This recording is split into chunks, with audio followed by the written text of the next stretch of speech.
Livali brendindən köp funksiyalı Türkiyə mahsulatı bo'lgan pijjaklarımız kelgan 4 xil svetdə bo'ladi.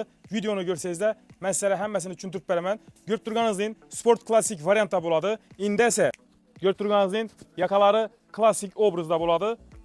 Klassik sport klassik obrazda giysangizlar to'g'ri keladi on. Yana bir funksiyasi bor, videoni diqqat bilan ko'ring. Agar so'kishsangiz shunday obrazda giyasiz. Görüb turganingizdek qo'shimcha funksiyalari bor. Bo'yni beklanib turadi. Xohlasangiz ochib qo'ysangiz ham bo'ladi. Xohlasangiz bu funksiyani olib qo'ysangiz ham to'g'ri keladi on. Zo'r variantdagi Livali brendindən pijjaklarimiz. Endi boshqa svetlardan ko'rib chiqamiz sizlar bilan birgalikda. Temniy seri sveti, yakasi bekli variantda. Adini ochib qo'ysangiz ham bo'ladi. Buni ham olib tashlasangiz to'g'ri keladi on. Zo'r sveti do'stlar. Neobishniy variantdagi neobishniy Livali pijjakimiz. Boshqa svetlarni ham ko'rib chiqamiz.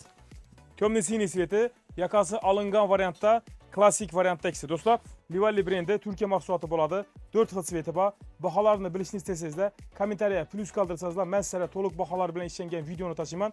To'liq videoda sizlar rubashka, galstuk, shunga o'xshagan chalurlarimiz, shunga o'xshagan barsotkalarimiz haqida to'liq ma'lumot olasizlar.